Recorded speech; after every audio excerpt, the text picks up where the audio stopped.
ಇವತ್ತು ಜಯದೇವ ಹೃದ್ರೋಗ ಆಸ್ಪತ್ರೆಯನ್ನು ಗುಲ್ಬರ್ಗದಲ್ಲಿ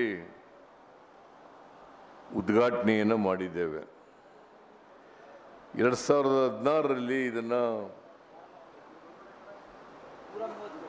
2016 ನಾನು ಹಿಂದೆ ಮುಖ್ಯಮಂತ್ರಿಯಾಗಿರುವಾಗ ಇದಕ್ಕೆ ಮಂಜೂರಾತಿಯನ್ನು ಕೊಟ್ಟಿದ್ದೆ.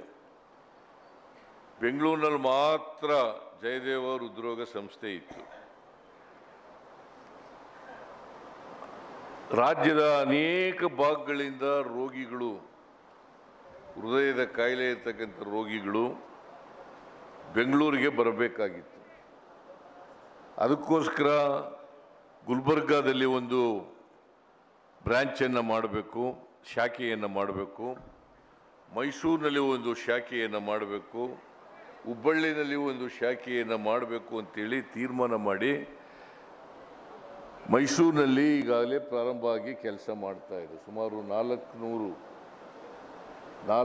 ಹಾಸಿಗೆಗಳು ಸಾಮರ್ಥ್ಯ ಇರ್ತಕ್ಕಂಥ ಆಸ್ಪತ್ರೆ ಅಲ್ಲಿ ಪ್ರಾರಂಭ ಆಗಿದೆ. ಗುಲ್ಬರ್ಗದಲ್ಲಿ 371.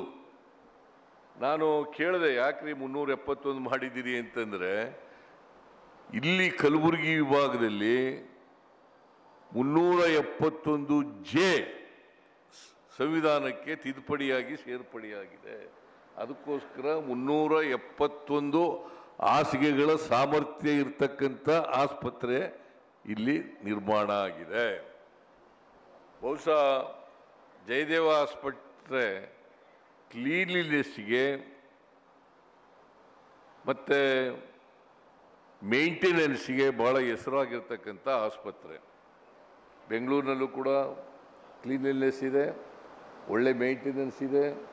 ಅದೇ ರೀತಿ ಮೈಸೂರಿನಲ್ಲೂ ಕೂಡ ಒಳ್ಳೆ ಮೇಂಟೆನೆನ್ಸ್ ಇದೆ. ಅದೇ ರೀತಿ ಕ್ಲೀನ್ಲಿನೆಸ್ಸು ಕೂಡ ಇದೆ. ನಾನು ಅದಕ್ಕೆ ಹೇಳ್ತಾ ಇದ್ದೆ, ಶರಣಪ್ರಕಾಶ್ ಪಾಟೀಲ್ ಅವರಿಗೆ, ಅವರು ವೈದ್ಯಕೀಯ ಶಿಕ್ಷಣ ಸಚಿವರು ಕೂಡ, ಮತ್ತು ಈ ಭಾಗದಿಂದ ಗುಲ್ಬರ್ಗದಿಂದ ಜಿಲ್ಲೆಯಿಂದಲೇ ಬಂದಿರೋರಾಗಿರೋದ್ರಿಂದ ಈ ಆಸ್ಪತ್ರೆ ಬೇರೆ 2 ಆಸ್ಪತ್ರೆಗಳಿಗಿಂತ ಚೊಕ್ಕಟವಾಗಿರಬೇಕು ಅಂತಕ್ಕಂಥ ಮಾತನ್ನು ಹೇಳಿದ್ದೇನೆ.